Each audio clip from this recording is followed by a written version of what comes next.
नमस्कार मित्रों, आज हम बात करेंगे आधुनिक ब्रिटिश भूगोलवेताओं मैकिंडर का भाग 2। तो सबसे पहले आज हम बात करते हैं मैकिंडर के जीवन परिचय के बारे में कि मैकिंडर का जन्म कहाँ हुआ था। तो लंकाशायर इंग्लैंड में हुआ था। इंग्लैंड के स्थान लंकाशायर में मैकिंडर का जन्म हुआ। कब? 1861 ईस्वी। 1861 से लेकर के 1947 तक इनका जीवन रहा। इन्होंने ऑक्सफोर्ड विश्वविद्यालय से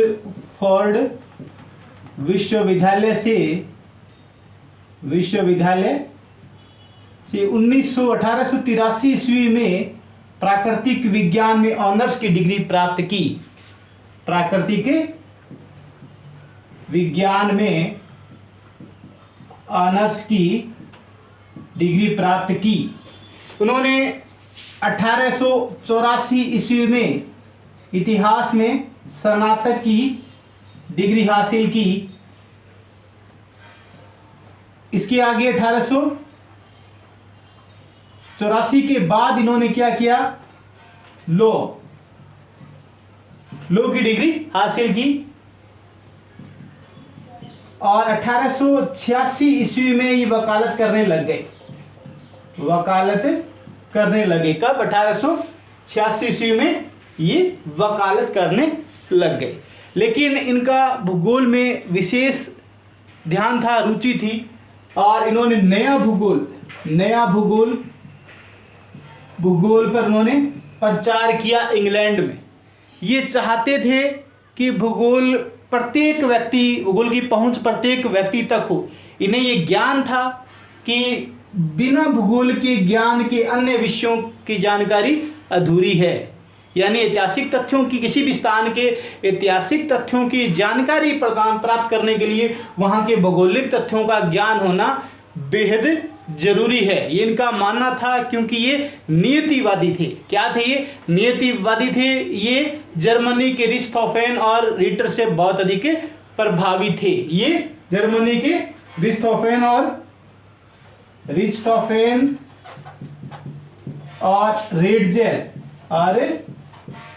रेडजेल से बहुत अधिक प्रभावित थे। और ये क्या थे?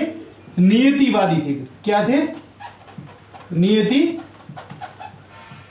नियतिवादी विचारधारा के ये समर्थक थे। इन्होंने ऑक्सफोर्ड विश्वविद्यालय में प्रसार आंदोलन के दौरान का नेतृत्व किया और सर्वाधिक प्रचार किया और लगभग उन्होंने 600 भाषण दिए। नया भूगोल के विषय के ऊपर उन्होंने 600 भाषण दिए। यानी 600 भाषण दिए किस पे? नया भूगोल पर। और ऑक्सफोर्ड विश्वविद्यालय में प्रसार आंदोलन का नेतृत्व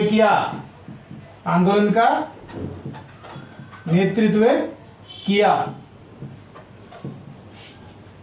और 1987 में इन्होंने ऑक्सफोर्ड विश्वविद्यालय के अंदर भाषण दिया, जिससे प्रभावित होकर के उन्हें वहां पर रीडर घोषित कर दिया या नेतृत्व सौंप दिया और नए भूगोल विभाग की स्थापना करवाई। किसने? जॉन मैकिंडर ने। कब? 1887 ईस्वी में रॉयल जियोग्राफिकल सोसाइटी के समक्ष इन्होंने भाषण दिया, जिससे प्रभावित होकर के रॉयल जियोग्राफिकल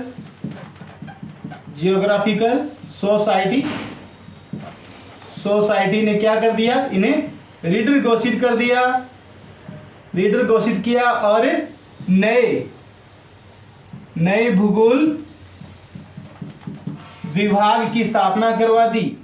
भूगोल विभाग की स्थापना कहाँ? ऑक्सफोर्ड विश्वविद्यालय में करवाई, जो इंग्लैंड के किसी विश्वविद्यालय स्तर पर भूगोल की अलग शाखा या भूगोल विभाग की स्थापना करने का ये कार्य क्या था? प्रथम कार्य था। यानी प्रमुख रूप से ये भूगोल की शाखा प्रथम थी ऑक्सफोर्ड विश्वविद्यालय के अंदर। इसके बाद 1899 के अंदर इन्होंने 1899 के अंदर उन्होंने स्कूल ऑफ ज्योग्राफी की स्थापना इन्हीं के सानिध्य में हुई। स्कूल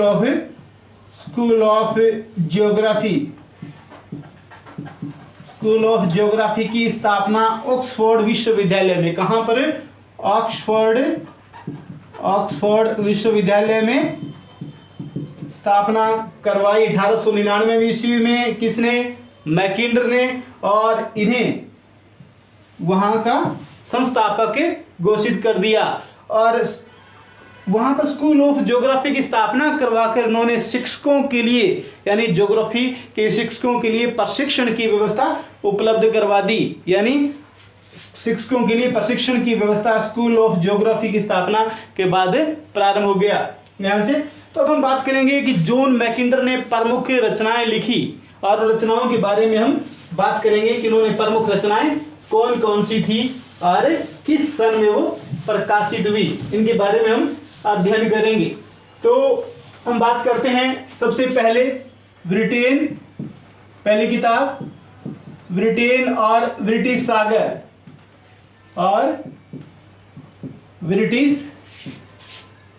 सागर नामक पुस्तक 1902 में प्रकाशित हुई। यानी ब्रिटेन और ब्रिटिश सागर नामक पुस्तक उन्होंने 1902 में लिखी। और इसके बाद उन्होंने इतिहास की भौगोलिक दूरी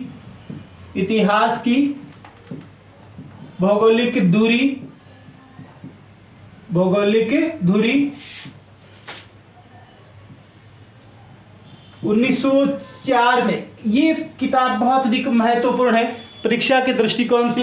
इतिहास की भौगोलिक दूरी नामक पुस्तक 1904 में प्रकाशित हुई। The geographical pivot of A history, English में इसका नाम, क्योंकि कई बार ये इंग्लिश में भी पूछा जाता है, द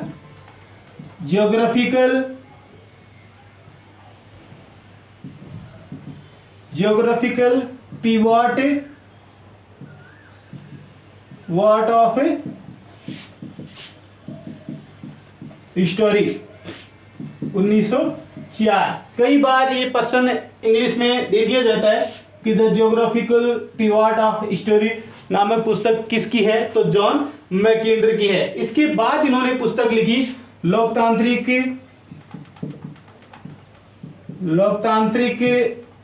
आदर्श एवं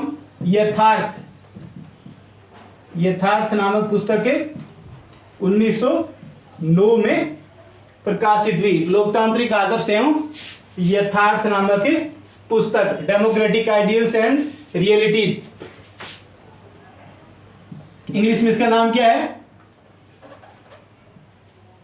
डेमोक्रेटिक आइडियल्स एंड रियलिटीज 1919 में ये प्रकाशित हुई, डेमोक्रेटिक आइडियल्स एंड रियलिटीज पुस्तक। इसके बाद इन्होंने पुस्तक लिखी राष्ट्र और आधुनिक विश्व। कौन सी? राष्ट्र और आधुनिक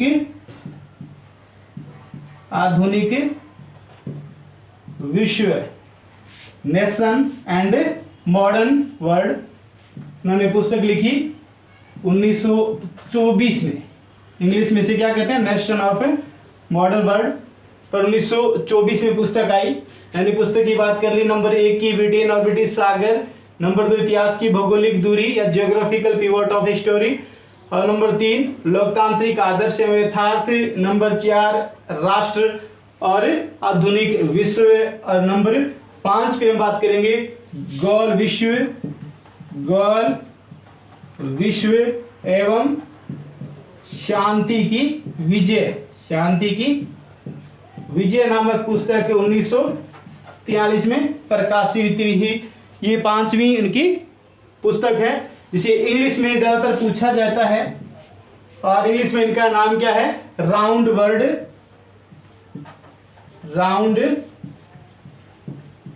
वर्ड एंड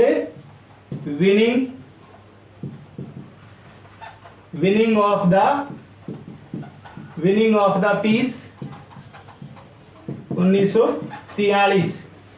यानी मैं महत्वपूर्ण इनकी 3 बुकों की बात करूंगा तो सबसे ज्यादा महत्वपूर्ण बुक है the geographical pivot of history 1904 की बात करेंगे। नंबर 2 की बात करेंगे डेमोक्रेटिक आइडियल्स एंड रियलिटीज 1919, और नंबर 5 round word and winnings of the peace 1943। 3 महत्वपूर्ण ये पुस्तक है। 5 पुस्तकों के बारे में हमने यहाँ पर चर्चा की है। एक बार पुनः इनकी तरफ आप देखें ताकि आपकी याद हो जाए। सबसे पहले ब्रिटेन और ब्रिटिश सागर की हमने बात की है, ब्रिटेन एंड द ब्रिटिश 1902 में। इसके बाद हमने इतिहास की भौगोलिक दूरी 1904 की बात की है, जिसे इंग्लिश में the geographical pivot of history 1904। Number 3 पे लोकतांत्रिक आदर्श एवं यथार्थ की बात की हमने 1919 में, डेमोक्रेटिक आइडियल्स एंड रियलिटीज 1919। और नंबर 4 पे राष्ट्र और आधुनिक विश्व नामक पुस्तक 1924 में प्रकाशित हुई। और नंबर 5 पे गोल विश्व एवं शांति की विजय 1943, round word and winnings of the peace नामक पुस्तक 1943 में प्रकाशित हुई। ये कुछ महत्वपूर्ण पुस्तक थी इनकी। इसके बाद हम बात करेंगे कि 1910 से लेकर के 1922 तक, 1910 से लेकर के 1922 तक ये क्या रहे, ब्रिटिश पार्लियामेंट के सदस्य रहे। 1910 से लेकर के 22 तक ये क्या रहे, ब्रिटेन या ब्रिटिश पार्लियामेंट के सदस्य रहे हैं। ये एक देशभक्त भी थे। क्या थे ये, मैकिंडर देशभक्त थे। इन्होंने ब्रिटेन सरकार को, इंग्लैंड की सरकार को इन्होंने सुझाव बहुत ही महत्वपूर्ण दिए। इन्होंने सुझाव दिया कि इन्हें नौसेना के साथ साथ स्थलीय सेना का विकास भी बेहद ज़रूरी है, क्योंकि इन्हें पता था कि इंग्लैंड को कहीं ना कहीं पूर्वी यूरोप पर विजय प्राप्त करने के लिए इन्हें स्थलीय सेना की आवश्यकता होगी। इसके अलावा ये ब्रिटेन को विश्व विजेता बनाना चाहते थे। यानी इनकी इच्छा थी अपने देश के विकास के लिए, जैसे प्रत्येक व्यक्ति की देशभक्त की इच्छा होती है, इनकी भी इच्छा थी कि अपने देश को विश्व विजेता के रूप में ये देखना चाहते थे। और देश के विकास के लिए इसीलिए इन्होंने हृदय स्थल संकल्पना प्रस्तुत की। सबसे अधिक महत्वपूर्ण मैकिंडर का बिंदु है तो वो है हार्टलैंड थ्योरी, हृदय स्थल की संकल्पना। क्या है, हृदय स्थल की संकल्पना क्यों दी, क्योंकि इन्होंने ब्रिटिश की देशभक्ति के कारण ही इन्होंने हृदय स्थल की संकल्पना प्रस्तुत की। ये कहीं ना कहीं अपने देश को विश्व के सर्वोच्च स्थान दिलवाने में लगे हुए थे, और इसीलिए इन्होंने हृदय स्थल की संकल्पना दी, जो आज भी बहुत अधिक महत्व अपना अलग रखती है। तो अब इनके बारे में हमने विशेष बात कर ली। और 1910 से लेकर 1922 तक इन्होंने क्या किया, ब्रिटिश पार्लियामेंट के सदस्य के रूप में रहे। और 1905 से लेकर के 1908 तक के ये लंदन स्कूल ऑफ इकोनॉमिक्स के निर्देशक रहे हैं।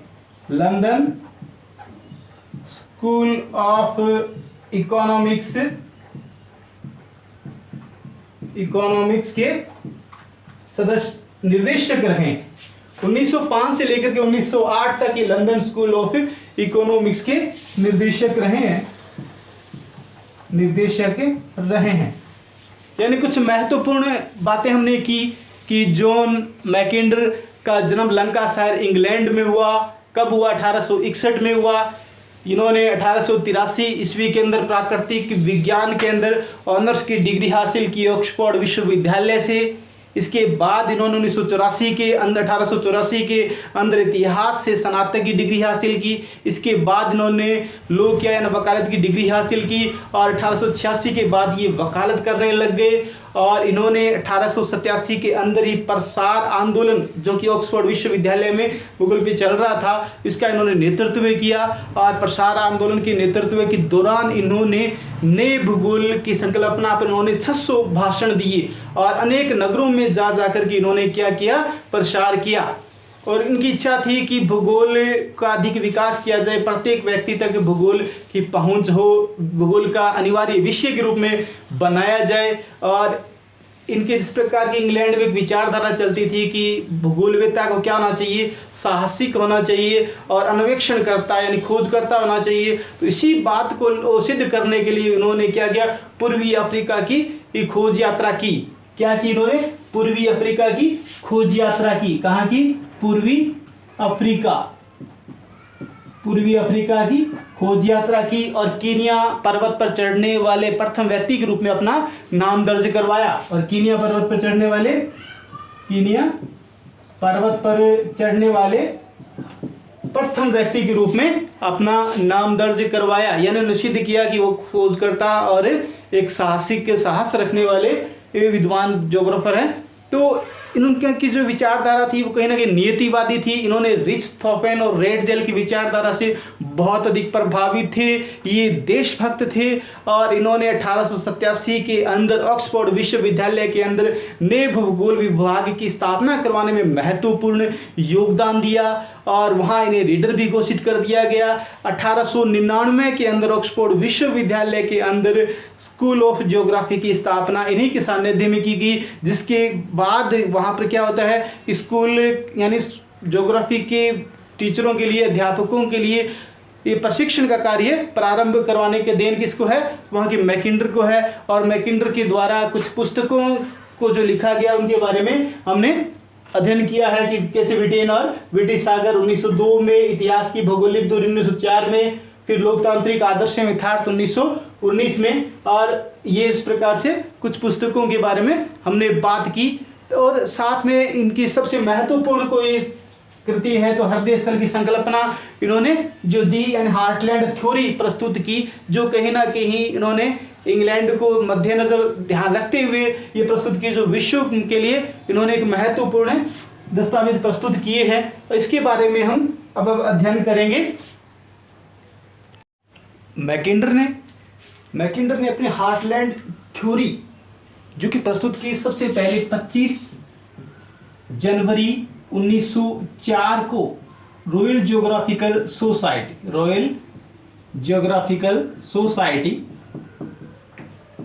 सोसाइटी के समक्ष कि इन्होंने एक शोध पत्र प्रस्तुत किया। यानी रॉयल ज्योग्राफिकल सोसाइटी जो कि इंग्लैंड की भूगोल के विकास हेतु बनाई हुई संस्था है, जिसका 1834 में उद्भव हुआ। 25 जनवरी 1904 को मैकिंडर ने इनके सामने एक शोध पत्र प्रस्तुत किया, जिसका शीर्षक क्या था? इतिहास की भौगोलिक धुरी। क्या था? इतिहास की भौगोलिक धुरी।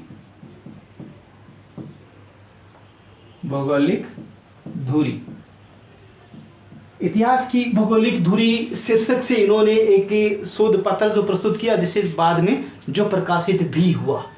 तो इसके अंदर इन्होंने कहा कि इतिहास की भौगोलिक धुरी किसे माना, क्या है? तो ये यूरेशिया का विस्तृत क्षेत्र है। क्या है ये? तो ये यूरेशिया का एक विस्तृत क्षेत्र है। यूरेशिया का विस्तृत क्षेत्र इतिहास की भौगोलिक धुरी क्षेत्र जो है। तो इसके अंदर विशेषता क्या है? इसकी विशेषता इस प्रकार का आपको मानचित्र में दिखाई जा रही है कि ये जो पिवेट एरिया, ये इस भाग की जो हम बात कर रहे हैं, तो यहाँ नदियाँ या तो बहुत कम है, और जो नदियाँ हैं वो या तो क्या हो जाती है, स्वतः समाप्त हो जाती है, या आंतरिक सागरों में गिर जाती है, और या फिर ये क्या है, समुद्र की और आर्कटिक प्रदेश जो उत्तरी भाग है, यहाँ जाकर के ये समाप्त हो जाती है, गिर जाती है इसके अंदर। तो इसलिए क्या है, समुद्री क्षेत्र से ये क्या है, युद्ध के दृष्टिकोण से सुरक्षित है। यानी इन्होंने जो पिवेट एरिया, जो प्रमुख जो भाग हृदय स्थल जो माना विश्व का, इन्हें पूर्ण रूप से कोई अजय नहीं बताया। यहाँ भी इन्होंने आक्रमण की आशंका व्यक्त की, लेकिन इस स्थान को मानने के पीछे उनका कारण क्या था कि कहीं ना कहीं उस समय की बात है ये, जिस समय समुद्र के यान के अलावा अधिक परिवहन का विकास नहीं हुआ था, यानी वायु परिवहन बिल्कुल नहीं थे इसके, क्योंकि वहाँ स्थलीय क्षेत्रों का विकास, संसाधनों का विकास भी नहीं हुआ था। घोड़ा गाड़ी, ऊंट गाड़ी का ही प्रयोग अधिक किया जाता था। रेलवे परिवहन का बहुत सीमित विकास हो पाया था, इसलिए इस क्षेत्र को युद्ध की आशंका सिर्फ जलीय क्षेत्र के आधार पर या जल संसाधनों के माध्यम से लग रही थी। तो अब क्या हुआ कि इस क्षेत्र को उन्होंने सुरक्षित बताया, क्योंकि ये किसी भी प्रकार से समुद्र से जुड़ा हुआ नहीं था। समुद्र से अलग होने के कारण इस क्षेत्र को उन्होंने क्या बता दिया, हार्टलैंड या मध्य या हृदय स्थल बताया। अब इसके अलावा जो बाहर का जो क्षेत्र है, बाहर का जो क्षेत्र है इसे इनर यानी इसे उन्होंने क्या बताया, आंतरिक या अर्धचंद्राकार क्षेत्र के रूप में इन्होंने प्रदर्शित किया। कि सबसे पहले ये भाग बताया अंदर का हृदय स्थल सिद्धांत की बात की, इसके बाद बाहरी जो इसके चारों ओर का जो सिद्धांत जो स्थान है वो क्या है, उसे इनर या आंतरिक अर्धचंद्राकार क्षेत्र के रूप में बताया। और एक शब्द इन्होंने प्रयोग किया, विश्वद्वीप। क्या शब्द का प्रयोग किया, विश्वद्वीप।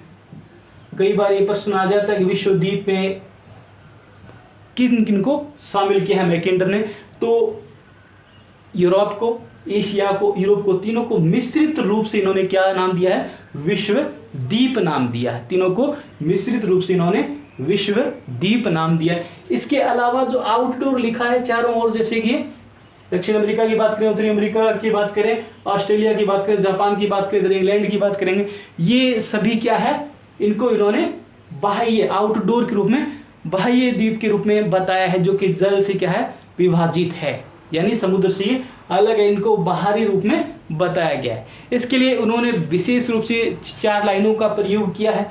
उनकी हम बात करते हैं इसकी, कि उन्होंने कहा कि हृदय स्थल के बाद में जो बताया है कि जो क्या है, कि जो पूर्वी यूरोप पर, यानी जो शक्ति पूर्वी यूरोप पर क्या करेगी, पूरी यूरोप पर शासन करता है या शासन करेगी, करता है, वो क्या करेगा, हृदय स्थल को नियंत्रित करेगा। क्या करेगा, हृदय स्थल को नियंत्रित करेगा, हृदय स्थल को नियंत्रित करेगा या नियंत्रित करता है। और जो हृदय स्थल पर शासन करेगा, जो हृदय स्थल पर, जो हृदय स्थल पर शासन करेगा, शासन करता है, शासन करता है, वो विश्वद्वीप को नियंत्रित करता है। किसको करता है, विश्वद्वीप को नियंत्रित करता है। विश्वद्वीप से संबंधित आप समझ रहे हो, अफ्रीका, एशिया और यूरोप के मिश्रित भाग को विश्वद्वीप नाम दिया। विश्वद्वीप को नियंत्रित करता है।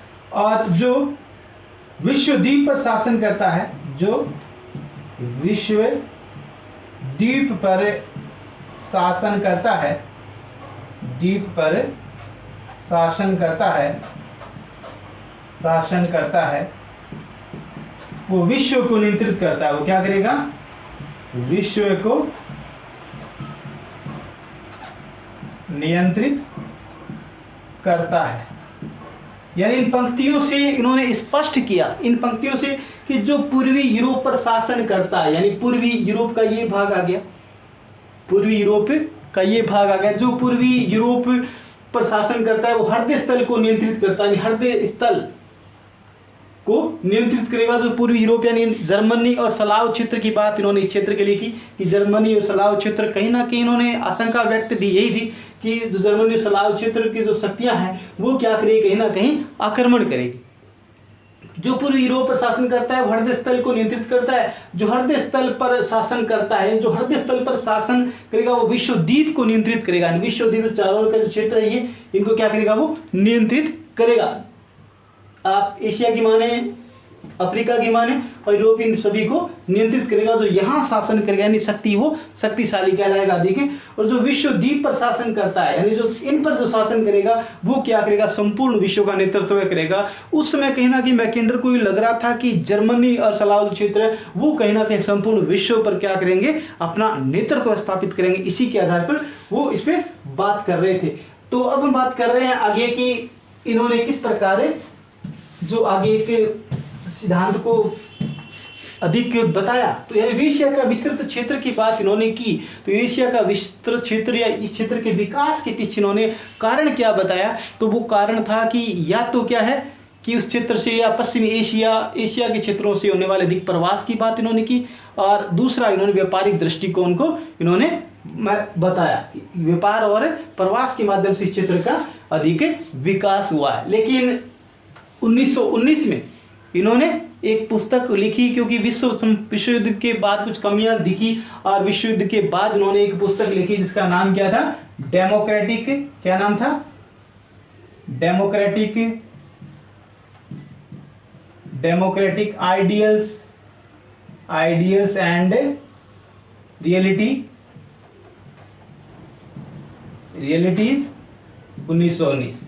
यानी 1919 में डेमोक्रेटिक आइडियल्स एंड रियलिटीज पुस्तक जो लिखी, इसमें उन्होंने क्या किया कि अपने हार्टलैंड थ्योरी को इन्होंने प्रस्तुत किया, और इस सिद्धांत के माध्यम से ही इन्होंने कुछ नए विचार प्रस्तुत किए और कुछ पुराने विचारों को भी इन्होंने बताया। और इस सिद्धांत के माध्यम से ही इन्होंने ये स्पष्ट किया कि किस प्रकार यहाँ पर जो जर्मनी और स्लाव जो क्षेत्र है, सबसे पहले यहाँ आक्रमण करेंगे, और आक्रमण करने के बाद आक्रमण करेंगे तो कहाँ से करेंगे, तो उनको कहीं ना कहीं स्थान जो नजर आ रहा था वो कौन सा लग रहा था, बाल्टिक कॉर्पेथियन पर्वत के बीच का जो भाग है, पश्चिम से आक्रमण की उन्हें आशंका व्यक्त थी। और इस क्षेत्र से आक्रमण करने के बाद सबसे पहले इस क्षेत्र पर आधिपत्य स्थापित करेंगे, और उनके बाद इन्हें बाहर की ओर अर्धचंद्राकार क्षेत्र है, आंतरिक अर्धचंद्राकार क्षेत्र, इस पर आक्रमण करेंगे, और फिर वो संपूर्ण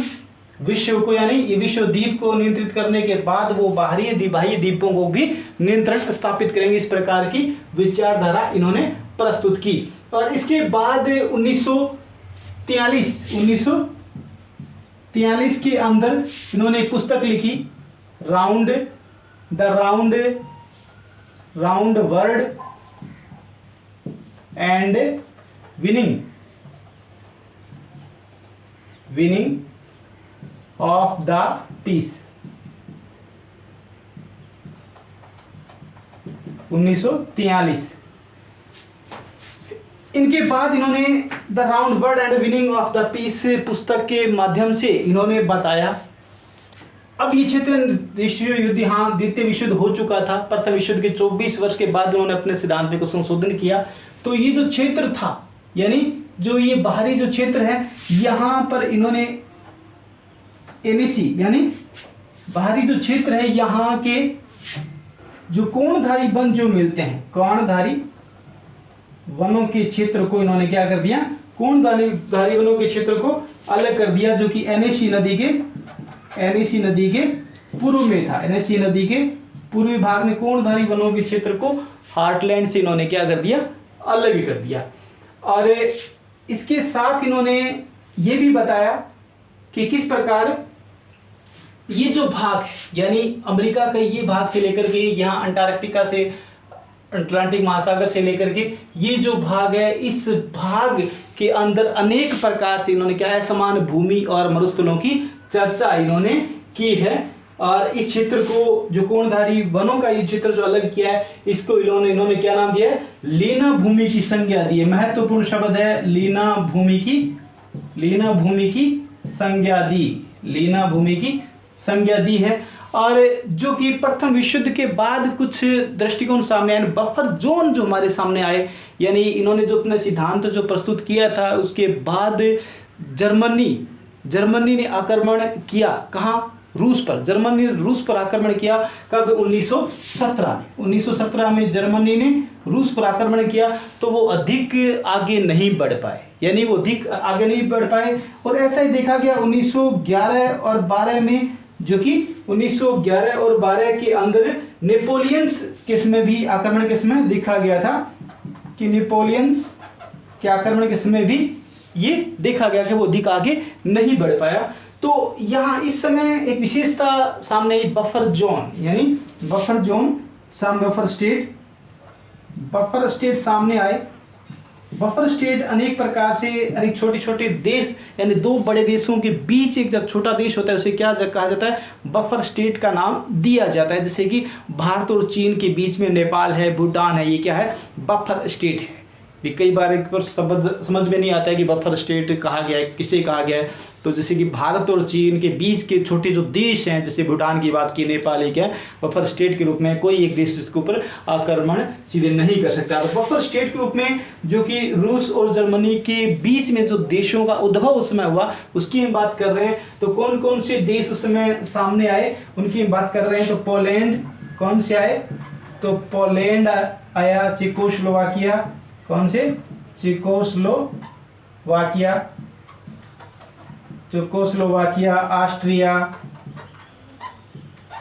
ऑस्ट्रिया, हंगरी, रोमानिया आदि जो देश थे वो बफर स्टेट के रूप में निकल करके सामने आए।